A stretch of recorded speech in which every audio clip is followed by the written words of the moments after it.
Halo semuanya, Assalamualaikum warahmatullahi wabarakatuh. Berjumpa lagi bersama Ibu Iren. Hari ini kita akan belajar tema 5, subtema 2 tentang pembelajaran 3 ya. Nah, mari kita langsung mulai. Sejak pagi hingga siang hari hujan turun. Sore ini hujan telah reda, cuaca terlihat mendung. Dayu, Lani, Beni, Edo, dan Udin pergi ke rumah Siti. Mereka akan belajar bersama. Mereka membawa payung, bersiap sedia jika sewaktu-waktu hujan turun kembali. Siti menunggu kedatangan teman-temannya. Siti menyuguhkan 2 kotak kue, rasa coklat dan vanila. Bacalah percakapan Siti dan teman-teman berikut. Dayu, kita mau belajar apa sore ini? Ada yang punya ide? Beni, wah, melihat kue suguhan Siti, saya punya ide. Bagaimana kalau kita belajar tentang pecahan? Udin, ide yang bagus. Saya belum mengerti tentang cara membandingkan pecahan. Lani, setuju. Bagaimana kalau Siti yang bertugas menjelaskan? Siti kan sudah mengerti. Edo, iya, Siti yang bertugas menjelaskan. Dayu, yuk kita mulai belajar. Nah, ayo mengamati. Siti mengambil 2 kotak kue coklat dan vanila. Kue-kue tersebut diletakkan di atas meja. Yang ini kue coklat, yang ini kue vanila. Kayaknya enak ya. Mula-mula, Siti memotong kue coklat menjadi 2 bagian sama besar seperti berikut. Ini dipotong jadi 2. Maka yang ini pecahannya 1/2, ini juga 1/2 atau setengah atau 1/2. Lalu Siti memotong kue vanila menjadi 3 bagian sama besar seperti berikut. Nah, kalau dibagi jadi 3 bagian masing-masingnya, satunya ini adalah 1/3 atau 1/3. Nah, sekarang ayo berlatih. Manakah yang lebih besar? Manakah yang lebih kecil? Berilah tanda yang ini untuk lebih besar ya. Dia ini menghadap ke sini. Terus kalau ini tanda dari lebih besar, atau kecil atau lebih kecil yang seperti ini tandanya. Jika yang di sini lebih kecil, di depannya ini yang paling pertama kiri itu lebih kecil daripada yang sebelah kanan di tempat yang telah tersedia. Nah, sekarang ya, bandingkan 1/2 bagian kue coklat dan 1/3 bagian kue vanila. Nah, sekarang 1/2 dan 1/3. Kira-kira besaran yang mana? Nah, gitu. Kalau ibu mengajarkannya, kalian harus menghadap ke bagian yang lebih besar. Semakin kecil jarak antara pembilang yang di atas ini sama penyebut yang di bawah, itu biasanya semakin besar jumlahnya. Ya, jadi kalau ini 1 sama 2 ini kan cuma beda 1, sedangkan 1 sama 3 ini kan bedanya 2. Jadi lebih besar ini jelasnya. Biasanya semakin kecil perbandingannya antara pembilang dan penyebut jumlahnya itu ya. Kalau dibandingkan maka akan semakin besar. Itu kuncinya. Nah, jadi yang ini 1/2, sedangkan ini 1/3. Nah, Ananda bisa lihat ya. Nah, di sini lebih besar. Nah, berarti tandanya ke sini. Nah, menghadap dia kayak mau makan yang besar. Ini ya. Oke. Sekarang bandingkan 2/2 bagian kue coklat dan 2/3 bagian kue vanila. Nah, di sini ada 2/2 nih. Nah, 2/2 karena tadi cuman dipotong menjadi 2 bagian, maka ini ada 2, jadi keseluruhan yang ini ya 2/2. Sedangkan yang ini adalah 2/3. 2/3-nya cuma segini. Jadi mana yang lebih besar? Nah, yang ini berarti menghadap ke sini lagi ya. Gini, thread gitu ya. Oke. Apakah kamu sudah dapat membandingkan potongan bagian kue coklat dan vanila? Sekarang saya akan memotong kue coklat itu lebih kecil, lalu kita bandingkan lagi ya. Nah, ini Siti akan memotong kue coklatnya menjadi lebih kecil lagi. Nah, Siti memotong setiap 1/2 bagian kue coklat tadi. Setiap potongan kue coklat menjadi 2 bagian yang sama besar. Kuenya menjadi 4 bagian sama besar seperti berikut. Nah, ini ya. Ini tadi kan 1/2 1/2 nih, terus dipotong lagi tengahnya nih, seret. Potong lagi seret. Nah, menjadi 4 bagian. Maka kalau 4 bagian seperti ini, satunya adalah 1/4. Oke, selanjutnya sekarang bandingkan 1/4 bagian kue coklat dan 1/3 bagian kue vanila. Kuncinya tadi apa nak ya? Kalau semakin jauh antara pembilang dengan penyebut, maka itu semakin kecil. Tapi jika dekat ya, satu dan pembilang dengan penyebutnya, itu biasanya lebih besar. Nah, mari kita lihat. Nah, di sini 1/4, yang ini 1/3. Nah, besaran yang mana nak? Besaran yang 1/3, maka dia tandanya akan menghadap ke sebelah sini. Jadi menghadap sini dia. Nah, jadi bacanya 1/4 lebih kecil dari 1/3. Ingat tandanya seperti ini. Ya. Lalu bandingkan 2/4 bagian kue coklat dan 2/3 bagian kue vanila. Nah, ini 2/4 dari kue coklat, ini 2/3 dari kue coklat. Ingat ya, bedanya tuh kalau ini cuma 1 bedanya, yang ini bedanya 2, otomatis ini biasanya lebih kecil. Nah, mari kita lihat. Nah, ini 2 ya, ini 2 juga. Nah, ini 2/4, ini 2/3. Nah, ini lebih kecil, maka tandanya dia selalu menghadap yang ke lebih besar. Jadi seret 2/4 lebih kecil dari 2/3. Nah, lanjut lagi. Lalu bandingkan 3/4 bagian kue coklat dan 3/3 bagian kue vanila. Nah, ini 3/4, yang ini 3/3. Jadi ini utuh ya, yang ini masih sisa 1 kayak gini ya. Jadi yang dipakai yang ininya aja.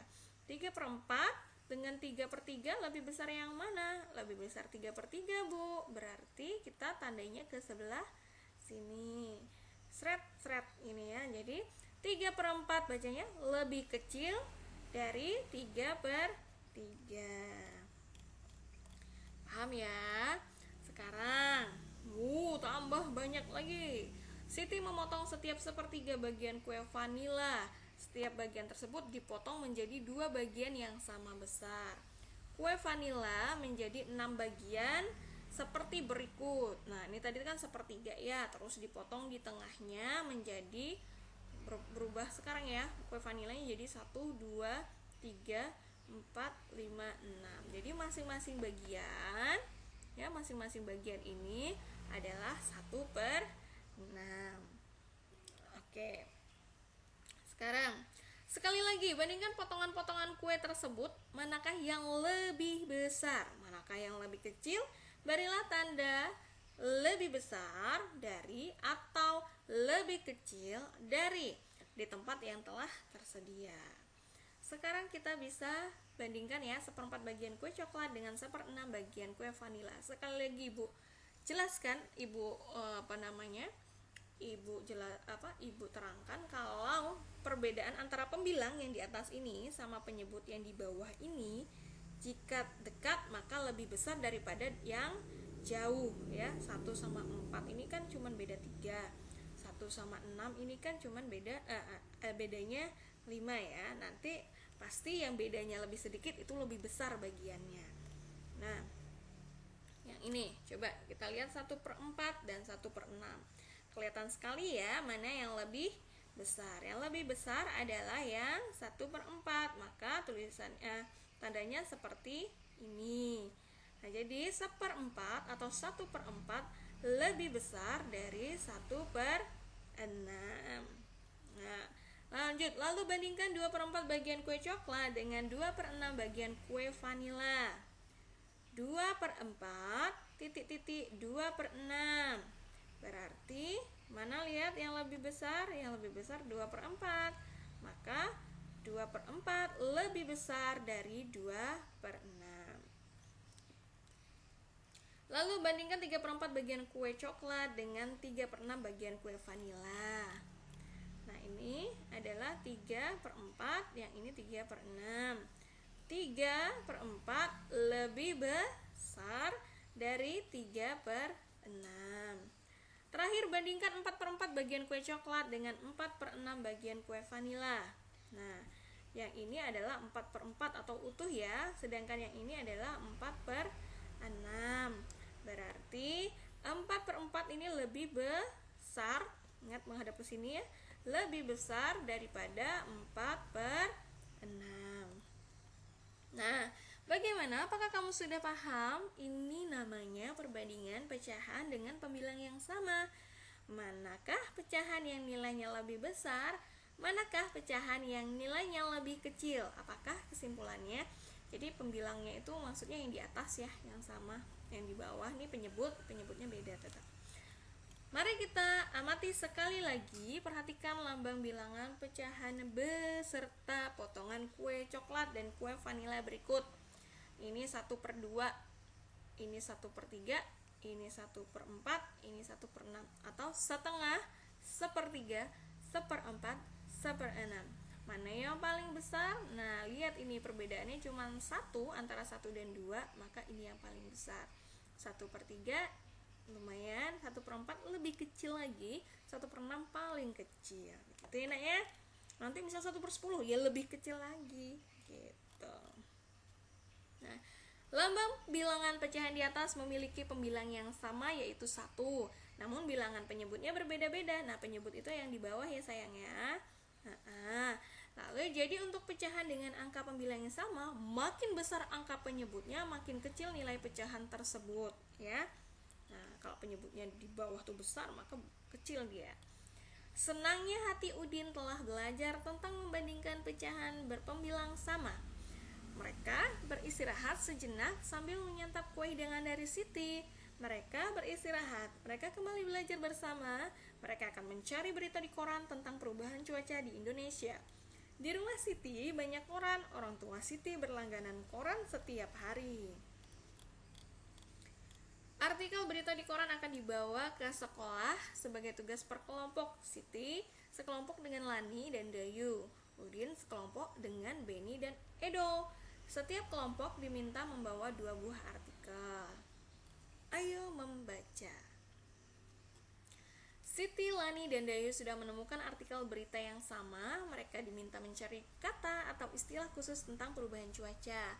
Kata khusus adalah kata yang menjelaskan kata umum. Misalnya hijau adalah kata khusus dari warna. Istilah khusus adalah istilah yang menjelaskan tema tertentu.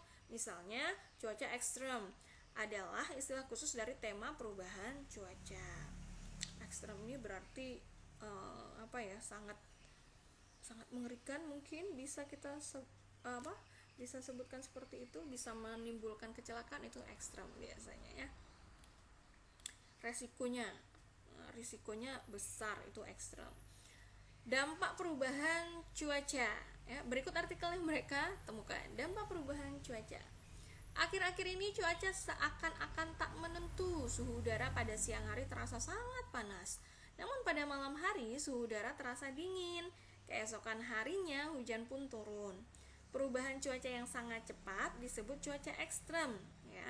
Cuaca ini dapat mengakibatkan tubuh mudah terserang penyakit.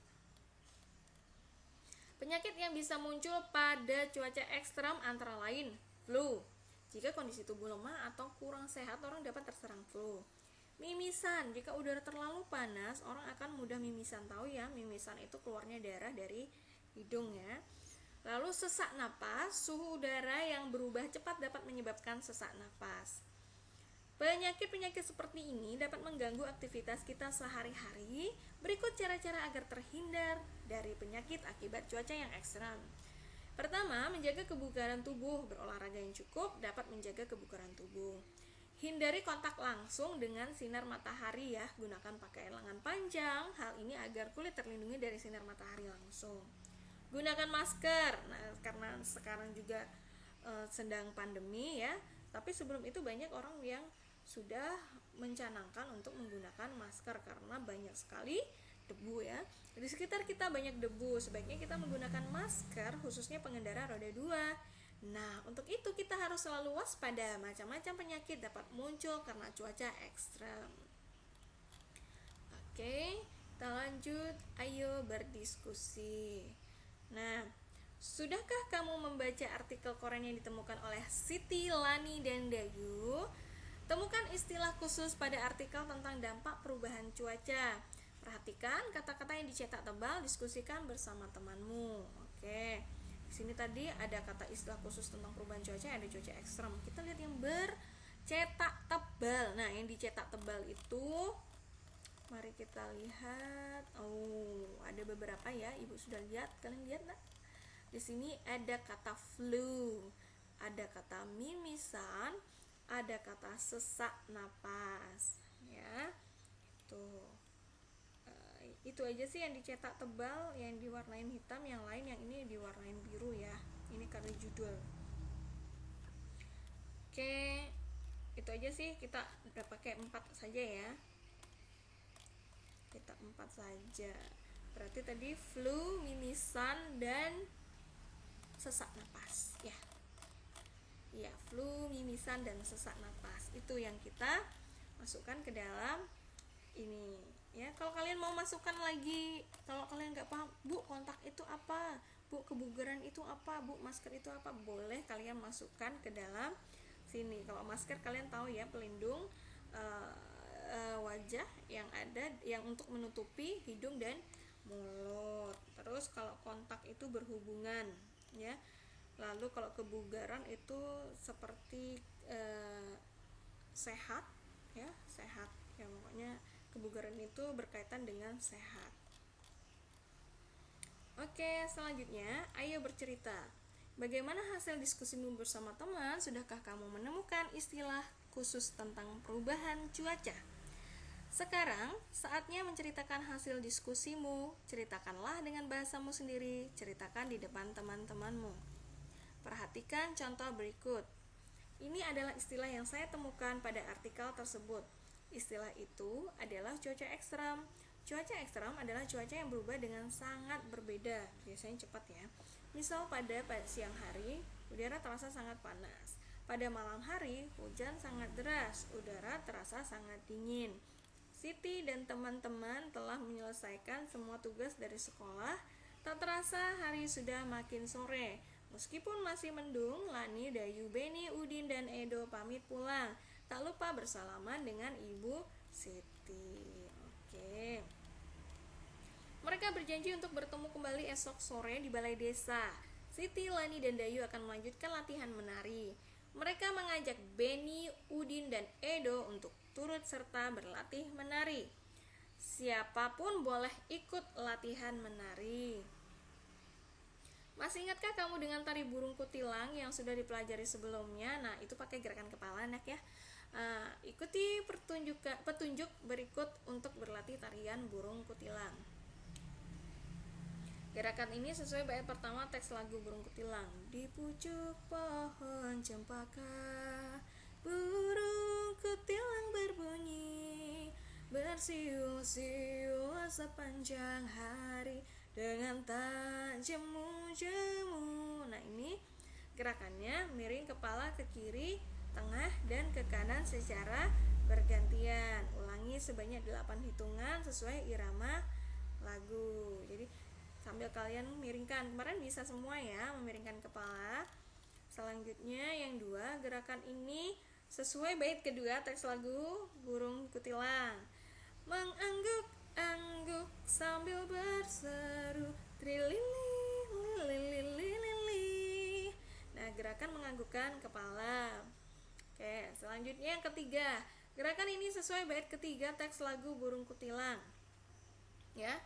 Sambil berlompat-lompatan, paruhnya selalu terbuka, digeleng-gelengkan kepalanya menentang langit biru. Nah, kepala menoleh ke kiri, ke tengah, dan kanan secara bergantian. Ulangi sebanyak 8 hitungan sesuai irama lagu. Jadi pada saat lagu ini bait yang ini, nyanyikan yang ini, lagu yang ini, kita menolehkan ke kiri dan ke tengah, baru ke kanan secara bergantian sebanyak 8 hitungan. Gerakan ini mengulangi gerakan nomor 2. Gerakan ini sesuai bait keempat teks lagu Burung Kutilang. Tandanya suka dia berseru trililililililili. Ini berarti dia mengangguk-angguk. Lihat di nomor 2 dia mengangguk-angguk. Oke. Selanjutnya, gerakan menganggukkan kepala. Apakah kamu dapat melakukan gerakan tari burung kutilang? Gerakan mana yang paling kamu senangi? Gerakan mana yang paling sulit kamu ikuti? Adakah gerakan yang ingin kamu ubah? Nah, tunjukkan gerak tari hasil kreasimu. Oke. Nah, ini sudah masuk pembelajaran 4. Jadi, kita sampai di sini dulu pembelajaran 3-nya pada tema 5 subtema 2 tentang perubahan cuaca. Sampai di sini dulu, teman-teman. Anak-anakku sayang dan murid-muridku tercinta. Oke. Wassalamualaikum warahmatullahi wabarakatuh. Sampai jumpa lagi. Bye-bye.